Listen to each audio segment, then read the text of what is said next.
सलाम दुआ और ज़रूरी इत्तलाआत के बाद अमजद खान ने जो रिपोर्ट दी थी मुस्तफ़ा सुनकर चौंका था।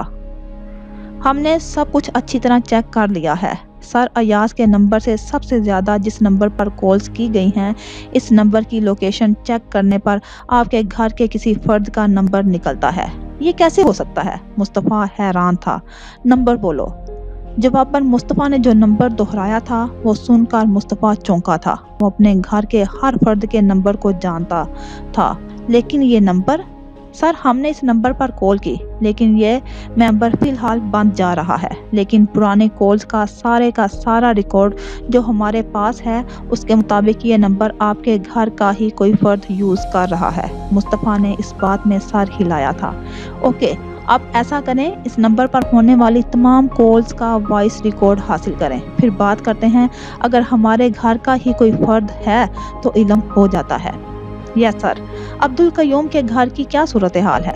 सर, डेड बॉडी पहुंचा दी गई है, कल नमाज जनाजा है। अयाज ने मुस्तफ़ा को एक नाकाबिले तलाफी नुकसान पहुंचाया था, लेकिन अयाज का ये अंजाम देखकर मुस्तफ़ा के दिल में एक होक सी उठी थी। बुराई का अंजाम आखिरकार बुराई ही होता है। अयाज ने जो बोया था वो काट लिया, और अयाज की फैमिली यकीनन उनके लिए एक बहुत बड़ा सदमा था। मुस्तफ़ा ने एक गहरा सांस खारिज करते अमजद खान को चंद और हदायत देते कॉल बंद कर दी थी। उसे अब हॉस्पिटल जाना था, जहां यकीनन शहबार उसका इंतजार कर रही थी। मुस्तफ़ा ने अपना सामान समेटा था और फिर ऑफिस से निकल आया था। अयाज की लाश अब्दुल कयूम के घर पहुंची तो उसकी मां और दोनों बहनें लाश देखकर साकत हो गई थी। बेगम अब्दुल कयूम तो पहले ही अजीब सी कैफियत में थी। काशफा का भी सारा नशा हिरन हो चुका था। अपने घर में हर तरफ पुलिस और लेडी पुलिस के हसार में खुद को मुकीद पाकर उसे लग रहा था कि उसकी सारी अक्कर दौलत का सारा नशा हिरन हो चुका है, जबकि एक आदला ही थी जो कुछ हवास में थी, वही सब कुछ डील कर रही थी। लेकिन भाई की लाश देखकर वो भी जैसे ढह गई थी। अब्दुल कयूम तो जैसे सत्ते की कैफियत में थी। मॉम, कुछ बोलें, देखें आपका लाडला अयाज इस दुनिया से जा चुका है। आदला बार बार अपनी मॉम को झंझोर रही थी, रोने पर मजबूर कर रही थी, लेकिन उन पर तो गोया सख्ते की कैफियत टूट कर बरसी थी। काशफा और आदला का बुरा हाल था।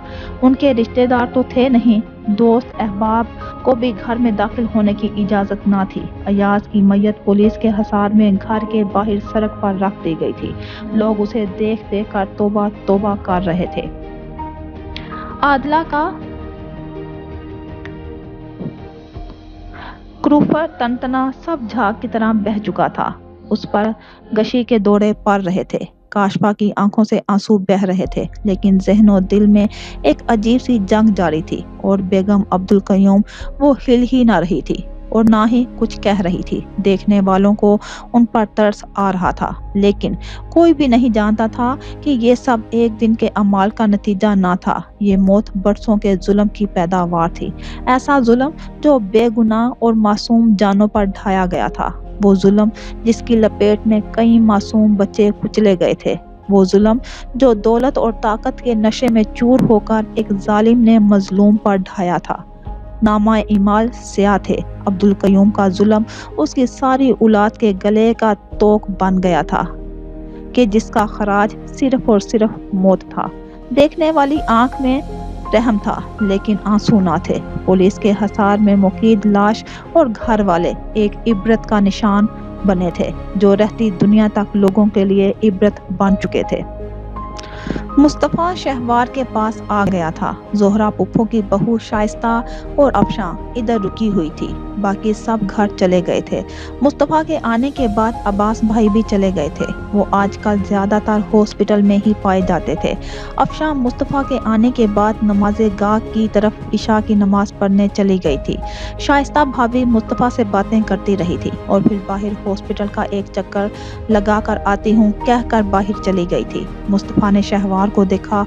वो आंखों पर बाजू रखे चुपचाप लेटी हुई थी। मुस्तफ़ा की आमद पर भी बस सलाम दुआ की थी। खाना भी बराए नाम खाया था। वो गुमसुम सी थी। क्या बात है? بہت خاموش ہو؟ بستر کے کنارے بیٹھ کر محبت سے شہوار کا بازو پکڑا تو اس نے آنکھیں کھول کر مصطفیٰ کو دیکھا۔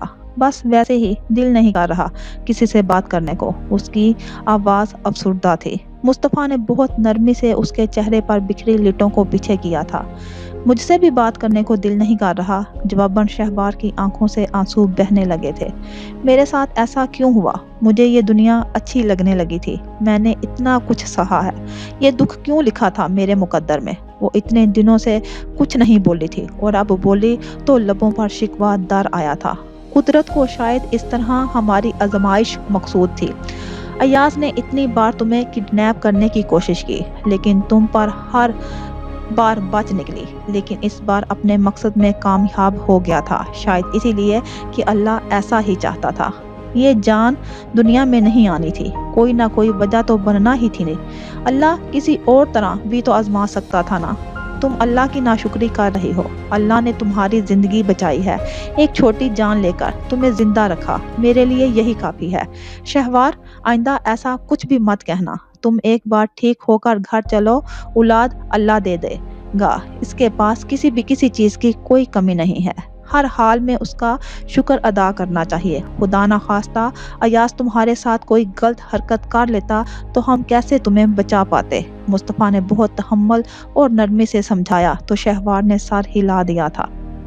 اللہ نے اس پر پھر بھی بہت بڑا احسان کیا تھا۔ اس کی عزت محفوظ تھی، اولاد تو پھر مل جاتی، زندگی مل گئی، عزت محفوظ تھی، ورنہ ایاز جیسے انسان سے کچھ بھی بعید نہ تھا۔ ایاز کا سوچ کر شہوار نے جھرجھری لی تھی۔ مصطفیٰ نے محبت سے اس کے آنسو صاف کیے تھے، خلوص دل سے اس کی دل جوئی کرتا رہا تھا، چھوٹے چھوٹے لفظوں سے اس کا دل بہلانے کی کوشش کی تھی۔ زخم بہت بڑا تھا لیکن مندمل ہو جانا تھا، مگر دل میں ایک کسک چھوڑ گیا تھا۔ ماں بننے سے پہلے ہی اس کی گود خالی ہو گئی تھی۔ اس کے ہاتھ جب اپنے جسم کو چھوتے تھے تو دل میں عجیب سا درد جاگتا تھا، لیکن اسے اب صبر کرنا تھا۔ وہ مصطفیٰ سے چھوٹی چھوٹی باتیں کر رہی تھی۔ جب پہلے شائستہ بھابی لوٹ آئی تھی اور پھر افشاں، وہ مصطفیٰ کے ساتھ مل کر شہوار کو بہلانے لگ گئی تھی۔ بابا صاحب نے سب کو حقیقت بتا دی تھی۔ ان کی ساری اولاد ماں سوائے بڑے بیٹے کے ان کے پاس تھی۔ ان کا دوسرا بیٹا بھی آ گیا تھا۔ انہوں نے سب کے سامنے اپنے برسوں پہلے اٹھائے گئے اقدام کا اقرار کر لیا تھا۔ سب گم سم اور حیرت زدہ تھے۔ بابا صاحب، کاش آپ نے ہمیں یہ سب پہلے بتا دیا ہوتا تو ہم خود اس سلسلے میں کوئی قدم اٹھاتے۔ ہم سب آپ کی اولاد ہیں، ہم اتنے تنگ نظر نہیں کہ ایک جیتے جاگتے وجود کی حقیقت سے منہ موڑ لیتے، سب سے پہلے شاہ زیب صاحب نے کہا۔ بابا صاحب کا سر ندامت سے جھک گیا تھا۔ ماضی میں جو بھی ہوا، لیکن اب سوال دو انسانوں کی زندگی اور بقا کا ہے۔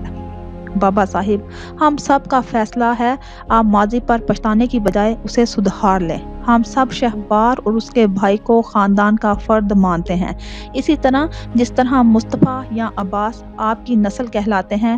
بہت سوچ کے بعد محسن نے بھی لب کشائی کی اور بابا صاحب رو پڑے۔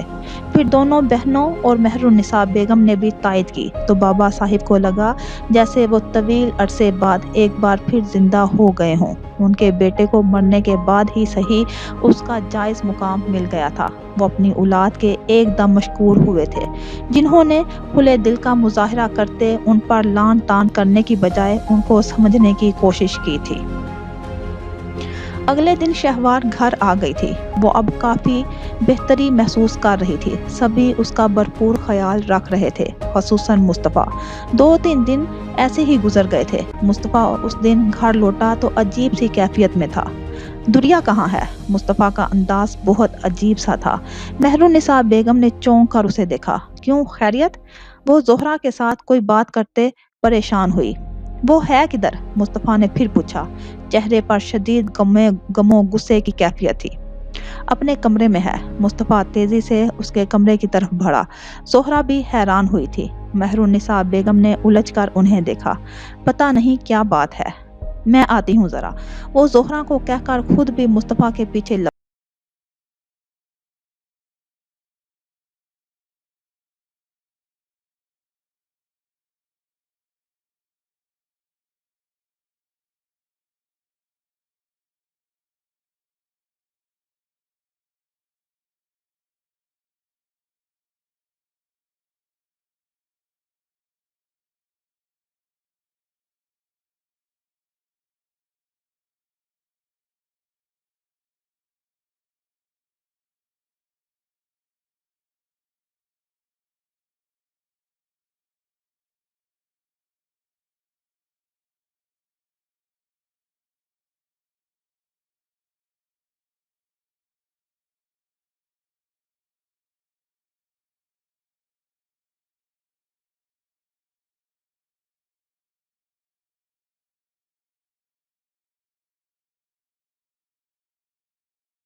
تھے। दुरिया अपनी जगह साकत सी हो गई थी।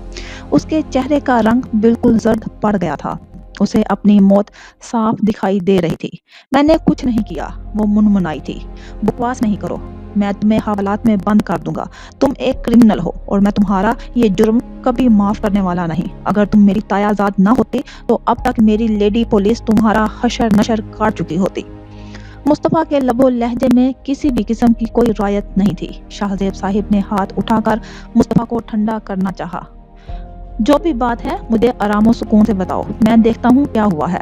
मुस्तफ़ा ने कीना तोड़ नज़रों से दुरिया को देखा और फिर उसने अपनी पॉकेट में रखे हुए चंद सफ़ात निकालकर शाहजेब साहिब को थमा दिए और साथ साथ तमाम सूरत हाल से आगाह किया। दुरिया साहब के सामने यूं पोल खुल जाने पर फक चढ़ा लिए बहुत खौफजदा थी और उसकी सारी तेजी तरारी कहीं जा सोई थी। उसे अपने दफा के लिए कोई नुक्ता ना सूझ रहा था। वो बिल्कुल गूंगी हो गई थी। मेहरुन्निसा बेगम और जोहरा दोनों ने उसे बहुत नफरत से देखा था। जो ये कर चुकी है, दिल तो चाह रहा है कि सीधा इसे पुलिस के हवाले कर दूं। बाबा जान, मैं इसे माफ नहीं करूंगा। उसने हमारे साथ हमारे घर में रहते एक बहुत बड़ा गेम खेला। मैं इसे कतई माफ नहीं करूंगा। मुस्तफ़ा का मारे जब्त के बुरा हाल था। शाहजेब साहिब ने हाथ उठाकर मुस्तफ़ा को खामोश हो जाने का इशारा किया।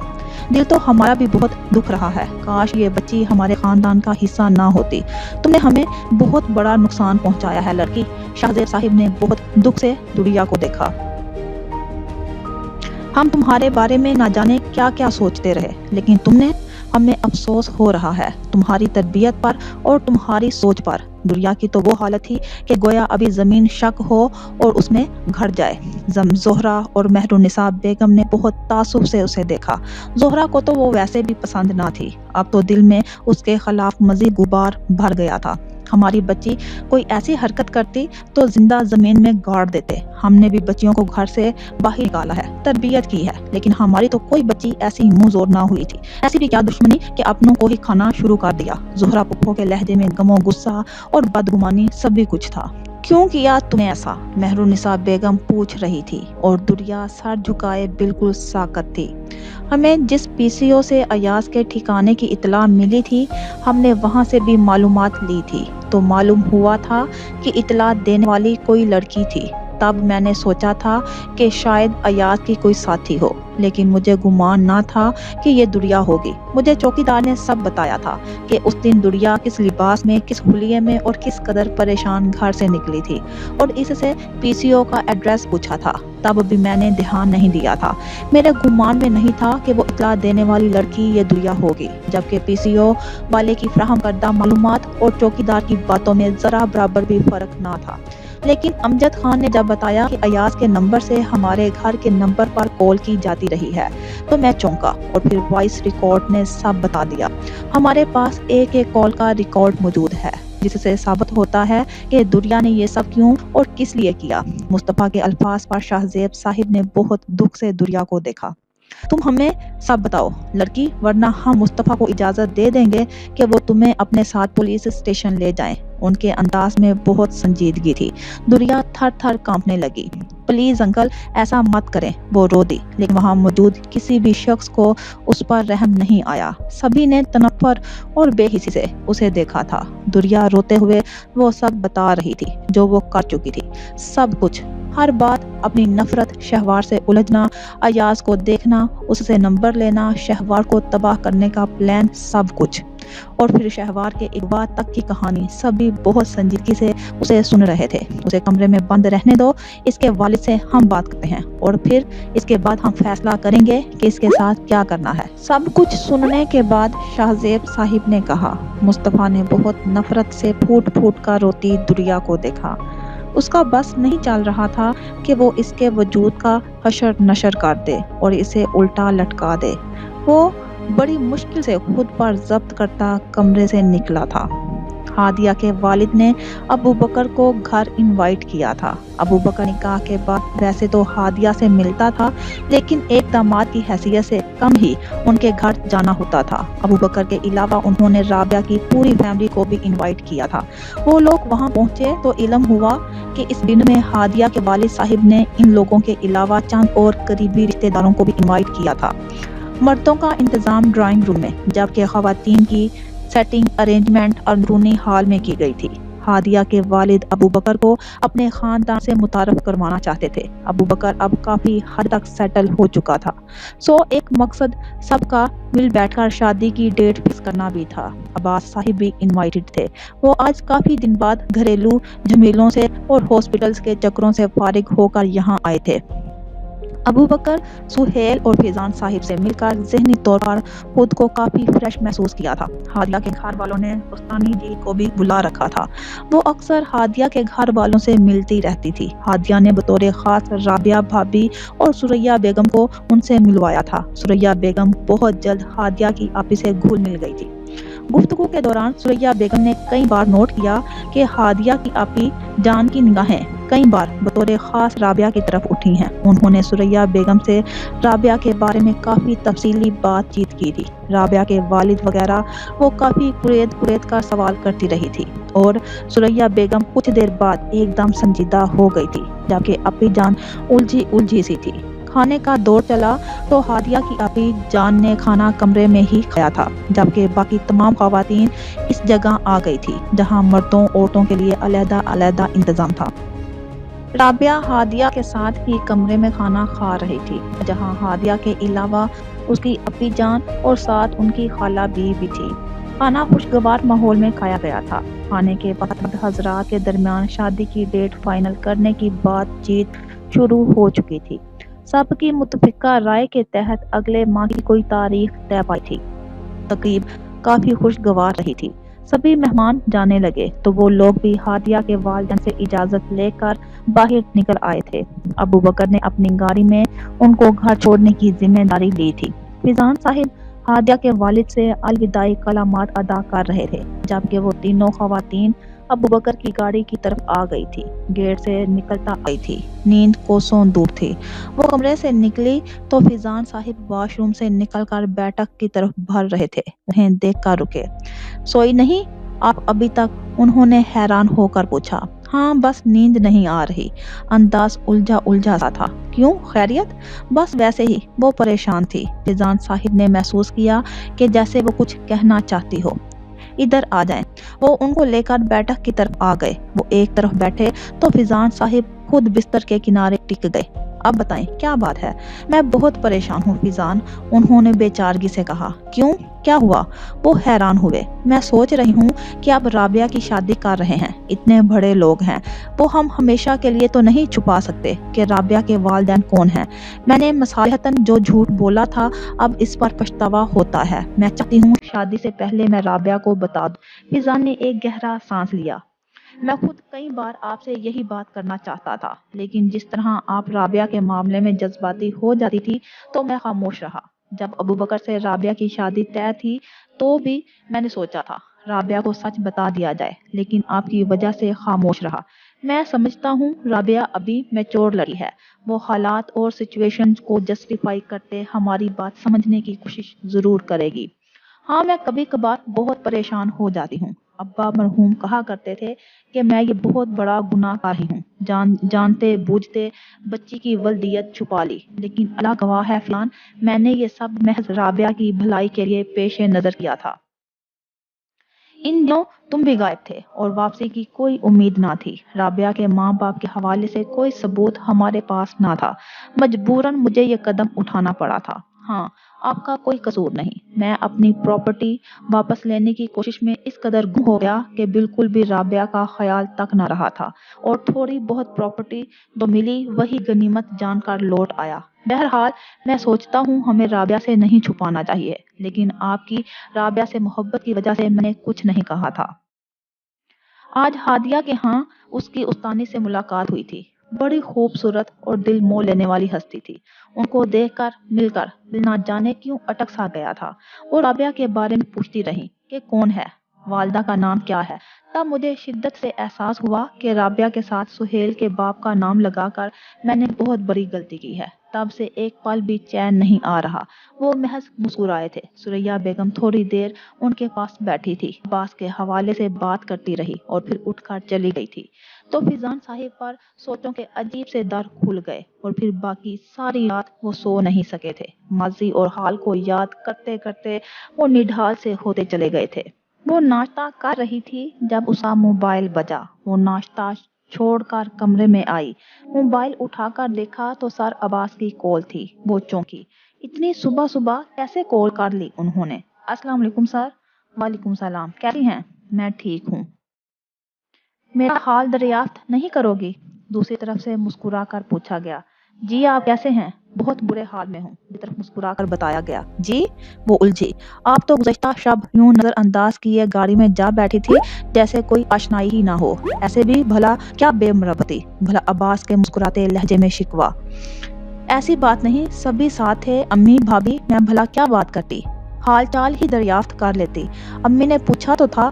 دوسری طرف عباس ہنس دیا۔ ویسے میں ایک چیز سوچ کر رات بھر بہت مطمئن ہوتا رہا۔ وہ کیا؟ آپ جیسی لڑکی کے سامنے کوئی بھی ترغیب کوئی معنی نہیں رکھتی۔ عباس کے اس سادہ سے جملے نے رابعہ کے ہونٹوں پر مسکراہٹ بکھیر دی۔ آپ جیسی شریک حیات بہت وفادار ہوتی ہے، یہ میری آبزرویشن ہے۔ کچھ گھریلو مسائل کی وجہ سے بابا جان اس سلسلے پر توجہ نہیں دے سکے، لیکن انشاءاللہ ایک دو دن میں وہ آپ لوگوں کی فیملی کو انوائٹ کریں گے۔ میں چاہتا ہوں آپ جلد از جلد ہمارے گھر آ جائیں۔ رابعہ کے چہرے پر کچھ سرخی سی پھیل گئی تھی۔ رابعہ، یقین مانیں مجھے آپ کے وجود سے زیادہ آپ کے کردار نے متاثر کیا ہے۔ میں کوئی جذباتی فیصلے کرنے والا سطحی ذہن کا حامل انسان نہیں ہوں، لیکن آپ کی ذات نے مجھے بہت متاثر کیا ہے اور میں آپ کو کسی حال میں اب کھونا نہیں چاہتا۔ عباس کے لہجے میں جذبوں کا رچاؤ تھا، عجیب سی اثر انگیزی تھی۔ رابعہ تو جیسے ان الفاظ کے جادو میں جکڑ گئی ہو۔ عباس اس سے کچھ اور بھی کہہ رہا تھا، شاید زندگی بھر ساتھ نبھانے کے وعدے کر رہا تھا، لیکن اسے کچھ بھی سنائی نہیں دے رہا تھا۔ چند باتوں کے بعد عباس نے کال بند کر دی اور رابعہ کو لگ رہا تھا کہ وہ کوئی خواب دیکھ رہی ہے۔ ایک وفادار اور نیک عورت کے لیے اپنے کردار کی گواہی سے بھر کر اور کچھ بھی اہم نہیں ہوتا، اور وہ اسی گواہی کے جادو میں گھڑی رہ گئی۔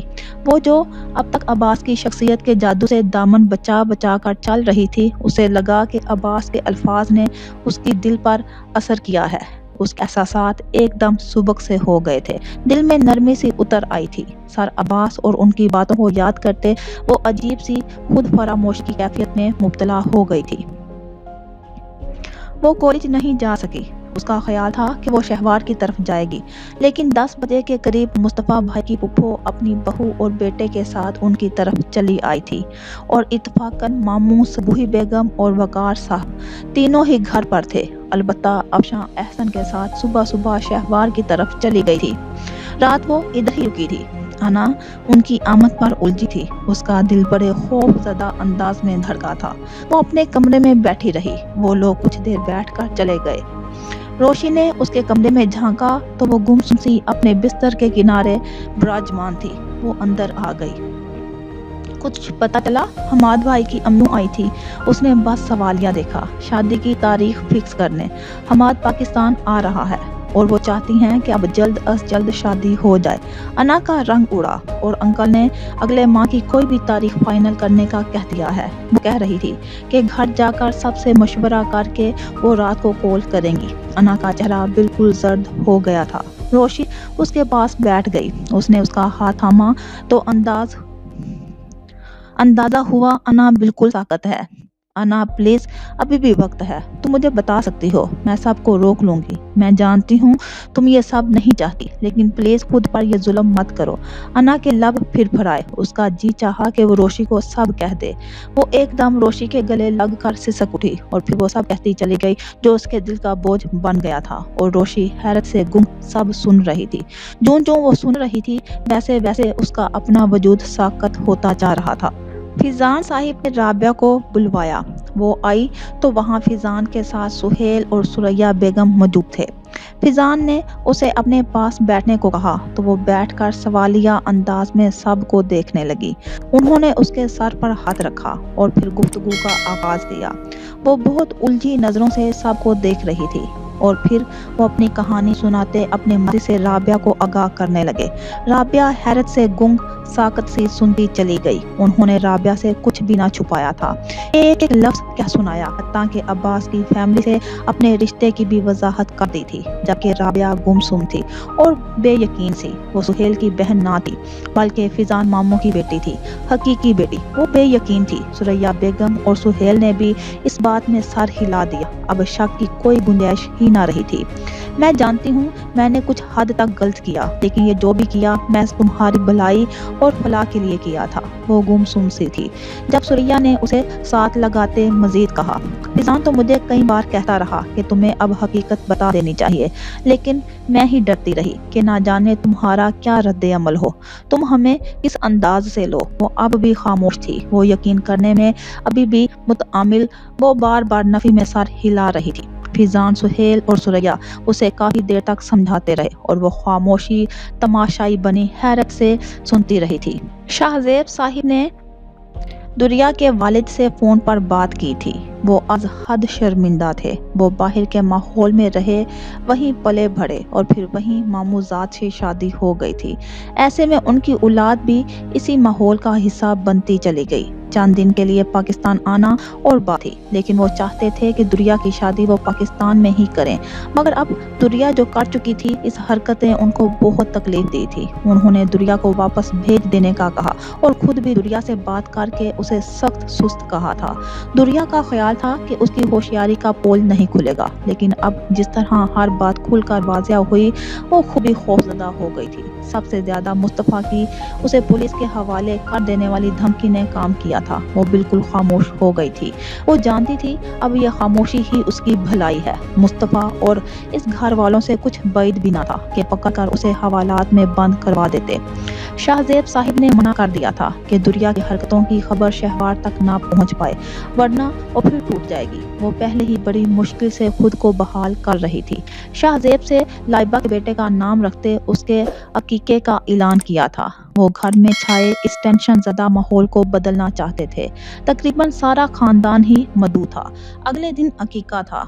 शहवार की तबीयत भी कुछ बेहतर थी। जो काफ़ी अरसे से बाबा साहिब शहर में ही मौजूद थे, तो अकीके की तकरीब भी शहर में ही रखी गई। अगले दिन काफ़ी मेहमान जमा थे।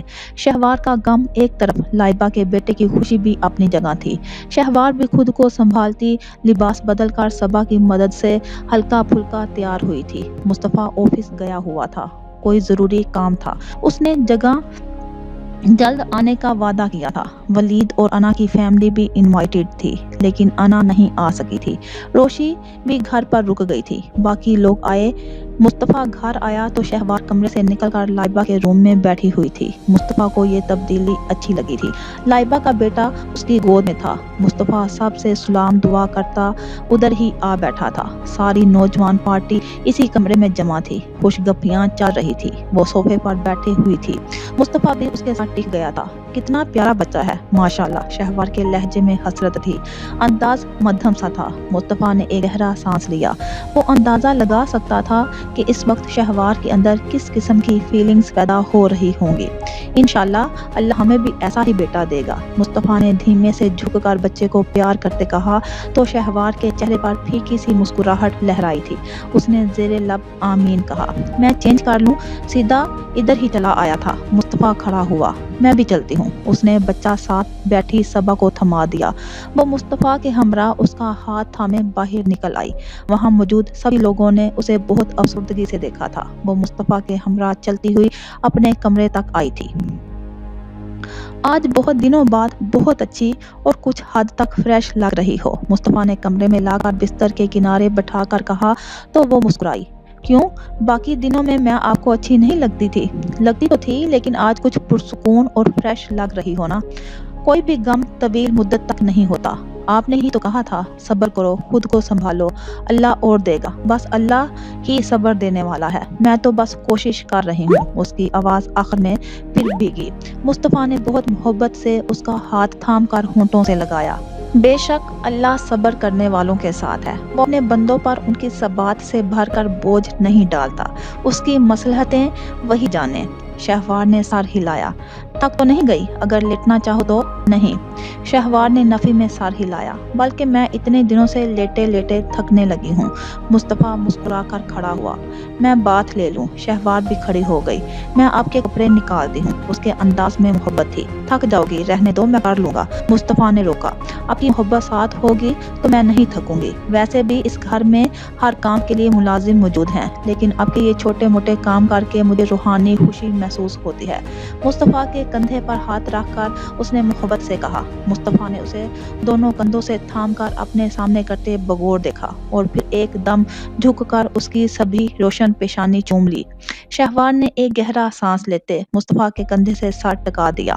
بس اب سب کچھ بھول کر اب جلدی سے ٹھیک ہو جاؤ۔ ایگزامز سر پر ہیں، ان کی طرف توجہ دو۔ اب تو تابندہ بوا بھی آ گئی ہیں، ٹینشن کی کوئی بات ہی نہیں رہی۔ شہوار سر ہلا کر مسکرا کر پیچھے ہوئی۔ میں آپ کے کپڑے نکالتی ہوں، بس آپ فریش ہو لیں۔ وہ دھیرے دھیرے سے قدم اٹھاتے وارڈروب کی طرف بڑھی، جبکہ مصطفیٰ اسے مسکراتی نگاہوں سے دیکھتا واش روم کی طرف بڑھ گیا۔ وہ عجیب سی مزمل سی کیفیت میں تھی۔ روشی تو خود گمسم سی اور پریشان تھی۔ وہ جو دعویٰ کر چکی تھی کہ سب کچھ روک لے گی، اب خود بھی الجھ گئی تھی۔ وہ نہیں جانتی تھی کہ رات حماد کی والدہ نے کال کی تھی یا نہیں۔ وہ تو اپنے ہی ادھیر بن میں بنی تھی۔ باقی سب لوگ لائبہ کے بیٹے کے عقیقے میں گئے ہوئے تھے۔ وہ دونوں ہی گھر پر تھی۔ انا بکس لے کر بیٹھی تھی، لیکن دل ایک دم اچاٹ ہو چکا تھا۔ وہ بکس اٹھا کر کمرے سے نکل آئی۔ اسے اپنے کمرے میں شدید گھٹن کا احساس ہو رہا تھا۔ وہ لاؤنج میں آئی تو وہاں ٹی وی چل رہا تھا۔ میوزیکل پروگرام میں کوئی فرمائشی سانگ چل رہا تھا۔ سٹیج پر ابرار الحق تھا۔ شاید روشی دیکھ رہی تھی، لیکن روشی اب وہاں نہ تھی۔ انا کے غم گیت کے الفاظ سن کر ہی ساکت ہو گئے تھے۔ بھیگا بھیگا سا یہ دسمبر ہے، بھیگی بھیگی سی تنہائی ہے، ان کتابوں میں جی نہیں لگتا، ہم کو سجنی کی یاد آئی ہے۔ انا کو لگا وہ بالکل جامد سی ہو گئی ہے۔ گیت کے بول کیا تھے؟ تیز دھار آلہ تھے۔ وہ خود ہی صوفے پر گر گئی۔ سنگر کی آواز کا سوز، میوزک کا ردھم، ہر چیز جیسے دل پر چوٹ لگا رہی تھی۔ شام کی کالی آنکھیں جب پلکوں کو جھکاتی ہیں، کسی پیڑ کے نیچے کچھ یادیں گنگناتی ہیں، کچھ پیار کے آدھے نغمے، آدھی پیار کی کہانی، ایک شہر کا راجا اور ایک گاؤں کی رانی، دونوں بڑے پریمی تھے، بن میں آیا کرتے تھے، ان کے پیار کے میٹھے نغمے پنچھی گایا کرتے تھے۔ اپنا پریمی ہے نہ وہ باتیں ہیں، اور یادیں ہی اپنی کمائی ہے، ان کتابوں میں جی نہیں لگتا، ہم کو سجنی کی یاد آئی ہے۔ الفاظ کا اثر تھا یا دل دکھا ہوا تھا؟ آنسو بے اختیار رخساروں پر بہتے چلے گئے تھے۔ انا کو سمجھ نہیں آ رہا تھا کہ اسے کون سی چیز رلا رہی تھی۔ وہ بے حس و حرکت بیٹھی سکرین کو دیکھتے بس روئے جا رہی تھی۔ اس کمرے کی کھڑکی بارش کا شور سناتی ہے، اور تمہاری آہٹ ہم کو یہ روک لگاتی ہے، اب کے سال دسمبر میں جب بن میں جاؤں گا، نیلی چھیل درختوں کے سائے اور سوکھے پتے سارے تیرا پوچھیں گے، کہاں ہے تیرا پوچھیں گے، تیرا پریمی یار کہاں ہے سارے تیرا پوچھیں گے، کیا بتاؤں گا کیا کہانی ہے، اب تو قسمت میں اپنی جدائی ہے۔ روتے روتے انا نے لب بھینچ لیے تھے۔ آج کل وہ پچھتاؤں کے سفر میں تھی۔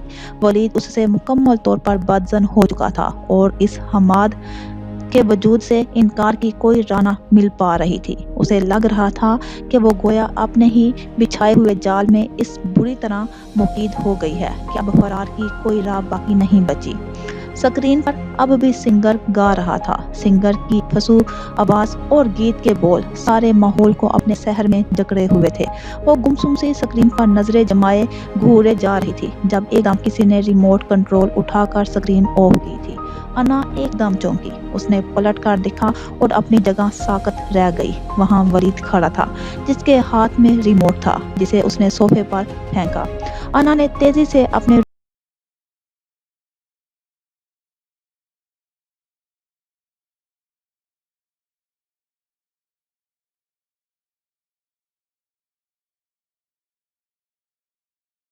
वो कब घर आया था। वो अपनी सोचों और गीत के बोल में इतनी महव हो गई थी कि उसकी आमद का कतई इल्म न हो सका था। वो इस वक्त भी बस इस किस्म की कैफियत से गुजर रही थी।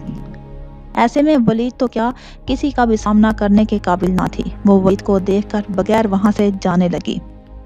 जब वलीद एकदम उसके सामने आ गया था, क्यों रो रही थी? उसने फिर सवाल दोहराया तो अना ने बेइख्तियार सर उठाकर उसे देखा। उसकी आंखों में अब भी आंसू चमक रहे थे। कुछ नहीं, वो खुद पर जब्त करते सर झुकाकर बामुश्किल बोल पाई, अब तो तुम्हें खुश हो जाना चाहिए, फिर ये आंसू क्यों? अना ने हाथ की पुश्त से आंखें साफ करते फिर उसे देखा। अंदाज सवालिया था। वलीद ने मुस्कुराकर उसके रुखसार पर अटके आंसू को उंगली से छुआ तो वो बेइख्तियार पीछे हुई थी। हमाद से कल रात अंकल ने तुम्हारी शादी की तारीख फिक्स कर दी है। सुना है जैसे ही तुम्हारे एग्जाम्स खत्म होते हैं तुम्हें इस घर से रुखसत कर दिया जाएगा। अना की आंखें एकदम खौफ से फैली थी। बेयकीनी से उसका मुंह थोड़ा सा खुल गया था। नहीं, उसने बेइख्तियार नफी में सर हिलाया। क्या नहीं? वलीद ने उसे बगौर देखते पूछा और अना बेइख्तियार मुंह पर हाथ रखते तेजी से वहां से जाने लगी, लेकिन फिर उसे रुक जाना पड़ा था। वलीद ने उसका हाथ थाम लिया था। हाथ छोड़े मेरा। शिद्दते गम से वो सिर्फ चला सकी थी। वलीद ने सख्ती से उसको दोबारा अपने मुकाबिल किया और अना ने वलीद के इस जारहाना अंदाज पर सहम कर उसे देखा। तुम्हारी तरफ मेरे इतने हिसाब निकलते हैं, चाहूँ तो एक एक का बदला ले लूं, लेकिन तुमने जिस तरह बदगुमानी का मुजाहिरा करते काशफा जैसी घटिया लड़की का साथ देते वो सब किया था।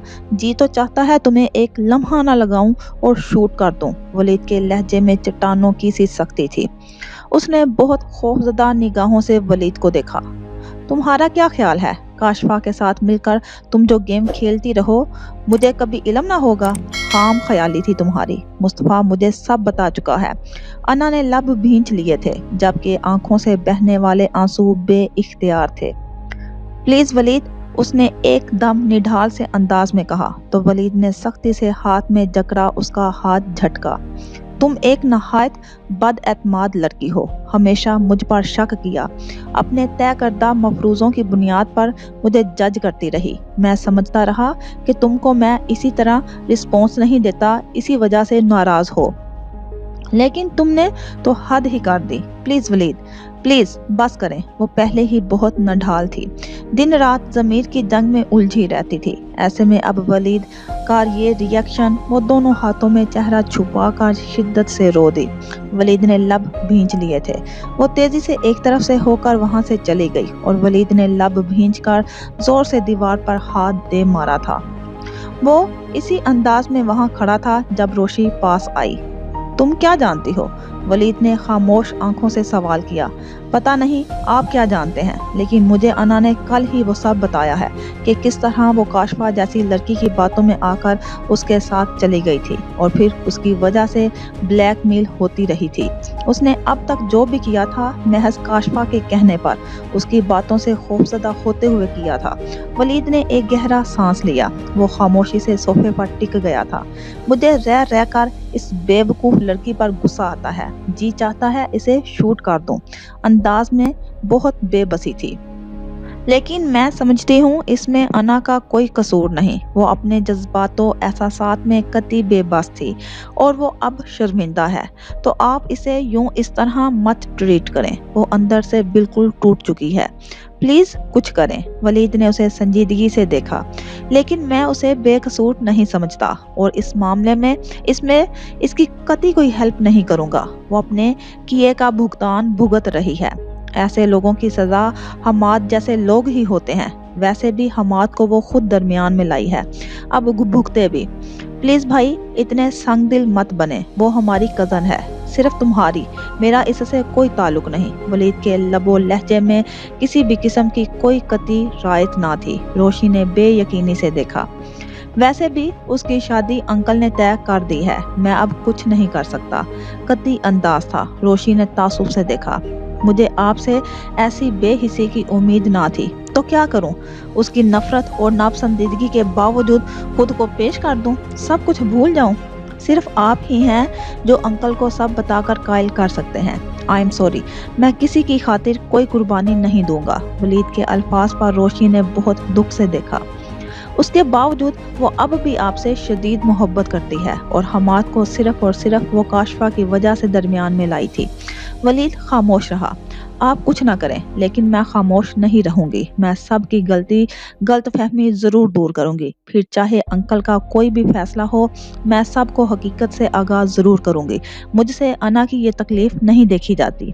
वो कतियत से कहकर वलीद को संजीदगी से देखते वहां से चली गई और वलीद खामोशी से उसे जाते देखता रहा। शहवार की तबीयत के सबब किसी ने भी उससे ताबिंदा बुआ या बाबा साहिब के मामले में डिस्कस नहीं किया था। शाहजेब साहिब ने फिलहाल सबको ही मना कर दिया था कि जब तक शहवार मुकम्मल तौर पर नॉर्मल नहीं हो जाती, उससे ये जिक्र करने की ज़रूरत नहीं। कुछ दिन गुजरे तो उन्होंने दुरिया की वापसी के इंतजामात कर दिए थे। वापसी के सफर में दुरिया शर्मिंदा थी कि नहीं, लेकिन उसका सारा दम खाम मिट्टी का ढेर बन गया था। शाहजेब साहिब की खास हदायत के सबब ज़ोहरा, मेहरुनिसा और बेगम और मुस्तफ़ा के अलावा कोई भी दुरिया की हकीकत ना जान पाया था। हत्ता के शहवार से जिक्र करने से भी शाहजेब साहिब ने सख्ती से मना कर दिया था। अब्बास ने हालात नॉर्मल होने पर मेहरुनिसा बेगम से राबिया की फैमिली को अपने यहाँ बुलवाने की याद दहानी करवाई तो उन्होंने शाहजेब साहिब से बात करने का कहा। वैसे भी इस रिश्ते पर किसी को कोई एतराज ना था। सो शाहजेब साहिब से पूछा तो उन्होंने उसी वक्त सुहेल के नंबर पर कॉल की और उन्हें अगले दिन शाम के वक्त अपने यहाँ इनवाइट कर लिया था। घर में सभी मौजूद थे। अब्बास अपनी जिंदगी को आगे बढ़ाने का ख्वाहिशमंद था, सो सभी उसके हक में दुआ गो थे। अगले दिन शाम के वक्त सुहेल के साथ सुरैया बेगम और भाभी आई थी। अब्बास को उसने देख रखा था, लेकिन घरेलू सतह पर यह पहली मुलाकात थी। यहाँ सभी खुश दिली से मिले थे। सुहेल को ड्राइंग रूम में बैठाकर दोनों खवातीन को अंदर ले आए थे। ज़ोहरा पुप्पो भी मौजूद थी। सुरैया बेगम से वो लोग बहुत खुश इखलाकी से मिले थे। सभी से मुलाकात हुई थी। शाहजेब साहिब के अलावा मोहसन भाई और बाबा साहिब भी ड्राइंग रूम में सुहेल के साथ मौजूद थे। आपके मामू फिजान साहिब तशरीफ नहीं लाए? शाहजेब साहिब ने पूछा तो सुहेल शर्मिंदा हुआ था, जबकि फिजान के नाम पर बाबा साहिब ठटके थे। आपने कल अचानक कॉल की थी। वो 2 दिन से शहर से बाहर हैं, 1-2 दिन में ही लौटेंगे। बस इसी वजह से वो हमारे साथ नहीं आ सके। उस दिन भी आपके यहाँ मुलाकात ना हो सकी थी। शाहजेब साहिब ने संजीदगी से कहा। बस इत्तफाक कह लीजिए, मामू को वहाँ कुछ काम था, जाना जरूरी था। कोई बात नहीं, रिश्तेदारी बन जाती है तो फिर मिलना मिलाना चलता रहेगा। फिजान के नाम से बाबा साहिब के अंदर एक होक सी उठी थी। वो हमेशा ये नाम सुनकर दुखी हो जाते थे। अब भी यही कैफियत हुई थी, लेकिन खुद को संभाल कर सुहेल को कहा था। वो मुस्कुरा दिया।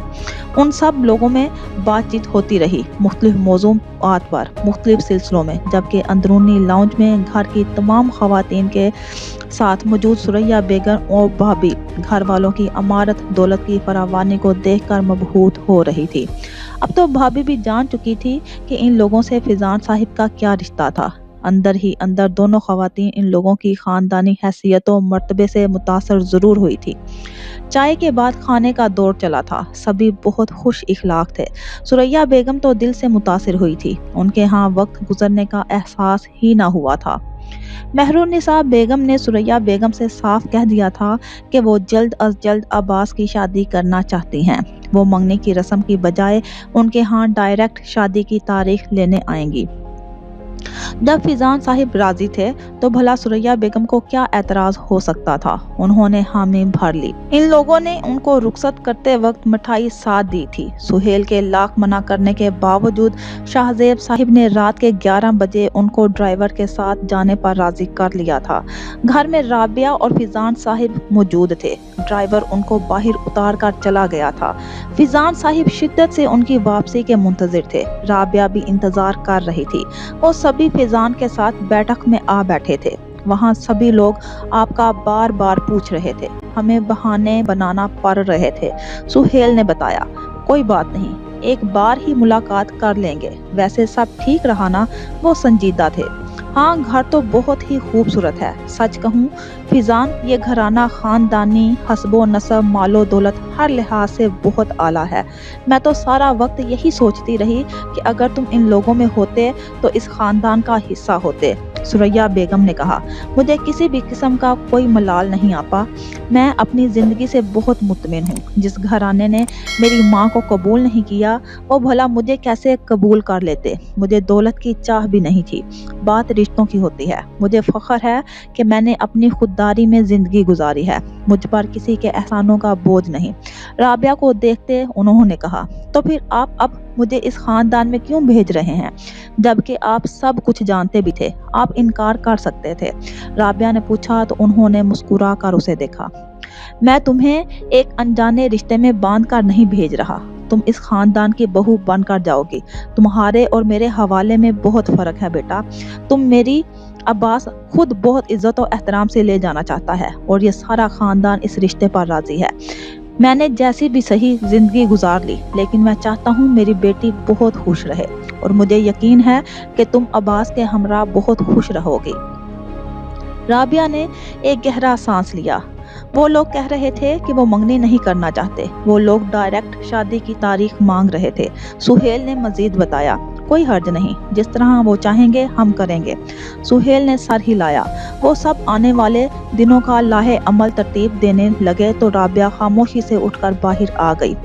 वो अभी हैरत ज़दा थी। वो जिस शख्स को हमेशा मामू समझती रही वो आज उसके बाप की हैसियत से मौजूद था। वो सहन की सीढ़ियों पर बैठ गई थी। उसे अपने बाप का माजी याद आने लगा।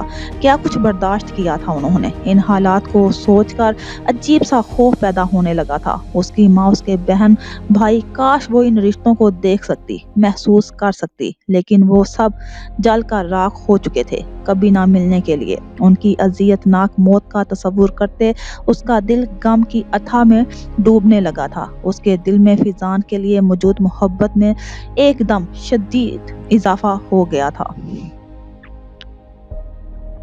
जोहरा पुप्पो ने बताया कि वो हमाद की शादी की तारीख तय कर चुकी हैं। मुस्तफ़ा और शहवार ने सुना तो दोनों ही परेशान हो गए। शहवार को रह रह कर वलीद पर गुस्सा आ रहा था। आपको इसीलिए बताया था कि वो आपके दोस्त थे। आप उनको समझाते, अना जो गलती कर चुकी थी अब वही गलती वलीद भाई कर रहे हैं। ऐसा नहीं होना चाहिए था। वो मुस्तफ़ा से उलझ रही थी और मुस्तफ़ा ने संजीदगी से उसे देखा। तुम्हारा ख्याल है मैंने उसे तमाम हकीकत बताकर समझाया नहीं होगा?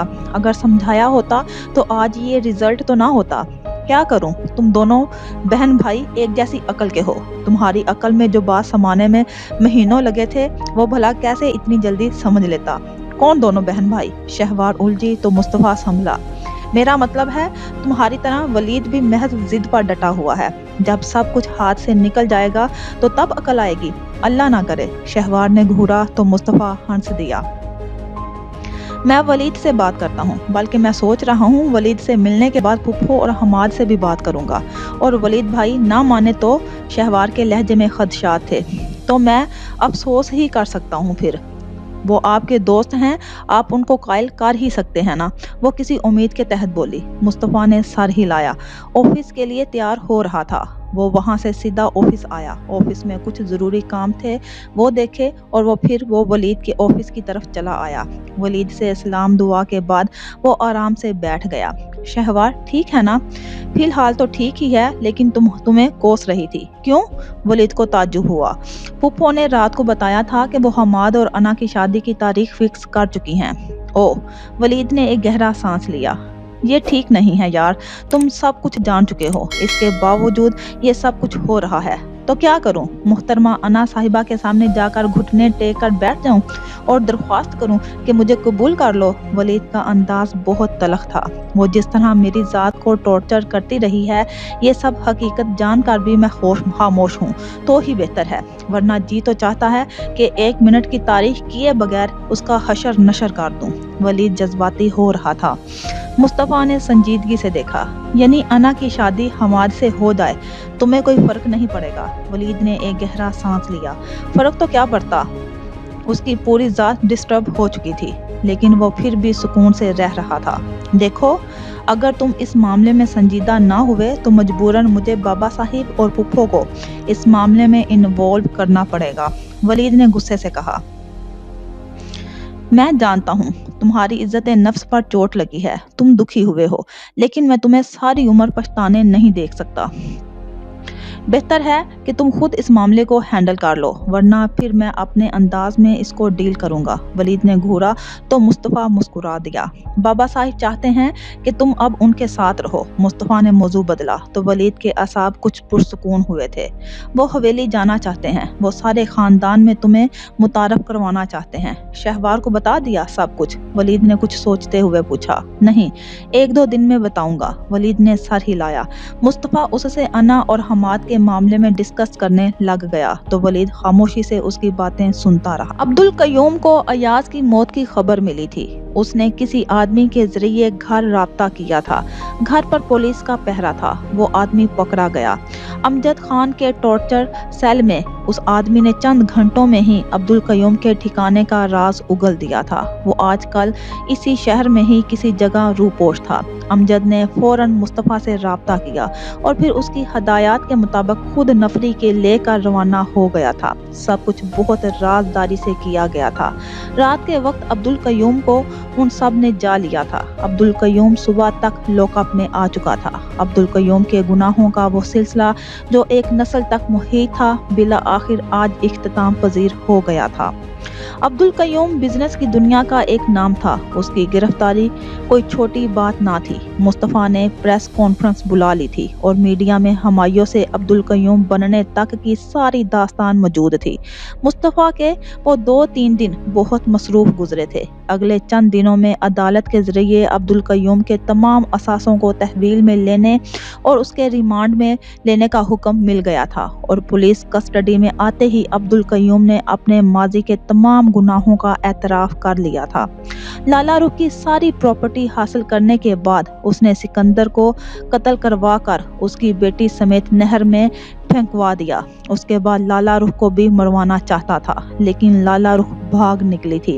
اس کو یقین تھا کہ لالا رخ اپنے گھر گئی ہوگی، سو اس نے اپنے بندوں کو اس کے پیچھے دوڑایا تھا۔ لالا رخ اور اس کے بچوں کو گھر میں بند کر کے گھر کو آگ لگا دی تھی، اور اسی طرح وہ اپنے خلاف تمام ثبوت ختم کروا چکا تھا۔ اس کے بعد اسی دن وہ شہر چھوڑ گیا تھا، اور 2 دن بعد وہ بیرون ملک شفٹ ہو گیا تھا۔ کچھ دن بعد اس نے اپنے بیوی بچوں کو بھی بلوا لیا تھا، اور پھر ایک نئے نام کے ساتھ طویل عرصے تک باہر رہنے کے بعد وہ اپنی فیملی سمیت واپس لوٹا تھا۔ اب یہاں لوگ اسے ایک بہت بڑے بزنس مین کے طور پر جاننے لگے تھے۔ اب اس کا نام کے ساتھ عزت اور پہچان تھی۔ اس کی نئی حیثیت، نیا نام، نئی پہچان بن گئی تھی۔ اس طرح وہ مختلف دھوکوں سے لوگوں سے ان کی پراپرٹی ہتھیا لیتا تھا۔ یہ سلسلہ نہ جانے کب تک چلتا، لیکن پولیس کی ریڈ لسٹ میں اس کا بیٹا ایاز آ چکا تھا، اور پھر یہاں سے اس کی بربادی کی کہانی شروع ہوئی تھی، اور آج وہ پولیس کی تحویل میں تھا۔ اس کے تمام اثاثے ضبط کر لیے گئے تھے، اور اس کی حالت انتہائی قابل ترس تھی۔ عبدالقیوم کے گھر سے پولیس کا پہرا ہٹا دیا گیا تھا۔ بیگم عبدالقیوم بیٹے کی لاش دیکھ لینے کے بعد مسلسل سکتے میں تھی، اور جب عبدالقیوم کو پولیس کی تحویل میں دیکھا تو ان کا ذہنی توازن بگڑ گیا تھا۔ وہ سارے گھر میں چیختی چلاتی، چیزیں توڑتی پائی جانے لگی تھی۔ ڈاکٹر کے مطابق شدہ صدمات نے ان کے ذہنی توازن کو متاثر کیا تھا۔ ان کو علاج کے لیے ہاسپٹل میں منتقل کر دیا گیا تھا، جبکہ گھر میں صرف عادلہ اور کاشفہ رہ گئی تھی۔ کاشفہ ایک جذباتی بے حس لڑکی تھی۔ بھائی کی موت اور باپ کی گرفتاری نے اس پر کوئی خاطر خواہ اثر نہیں کیا تھا۔ جیسے ہی پولیس کا پہرا ختم ہوا وہ اپنی روٹین میں آ گئی تھی۔ وہی سب سے ملنا ملانا اور پرانی حرکتیں۔ وہ زخمی ناگن کی طرح ہر وقت ولید اور انا کی ٹو میں رہنے لگی تھی، جبکہ عادلہ کے وجود میں ایک مثبت تبدیلی آئی تھی۔ وہ جو تمام عمر اپنے حسن، دولت و جائیداد اور امارت پر فخر محسوس کرتی رہتی تھی، آج سارا فخر ملیا میٹ ہو چکا تھا۔ وہ لوگ جو پہلے اس کے حسن سے مرعوب تھے اب اس کی طرف نگاہ تک نہ اٹھاتے تھے۔ لوگوں کی نگاہ میں ان کے لیے نفرت تھی۔ اس نے باہر نکلنا چھوڑ دیا تھا۔ اسے اب اللہ یاد آنے لگا۔ اسے اپنے بھائی اور باپ کے وہ تمام مظالم یاد آنے لگے تھے جن کی وہ چشم دید گواہ تھی، جس پر وہ غرور کیا کرتی تھی۔ وہ اپنے باپ سے ملنے جاتی تو اس کا باپ ایک عبرت کا نشان بنا ہوا تھا۔ وہ حیرت اور غم زدہ نگاہوں سے اپنے گھر کو بکھرتے، اجڑتے اور ملیا میٹ ہوتے دیکھ رہی تھی۔ آج دولت کا لالچی ناگ ان کا سب کچھ نگل چکا تھا۔ وہ ہاسپٹل جاتی تو اپنی ماں کی قابل رحم حالت دیکھ کر گمسم ہو جاتی تھی۔ اس کی ماں نے حالت جنون میں ایک ڈاکٹر پر حملہ کر دیا تھا، جس کے نتیجے میں اس کی ماں کو اب زنجیروں سے جکڑ دیا گیا تھا۔ کچھ دن بعد ڈاکٹر نے اس کی ماں کو ناقابل علاج قرار دیتے ذہنی امراض کے ہاسپٹل میں منتقل کر دیا تھا، اور بس یہ تھی غربت سے دولت کے معمول تک کی ایک طویل داستان۔ عادلہ سب کو عبرت کا نشان بنتے دیکھ کر گمسم ہو گئی تھی۔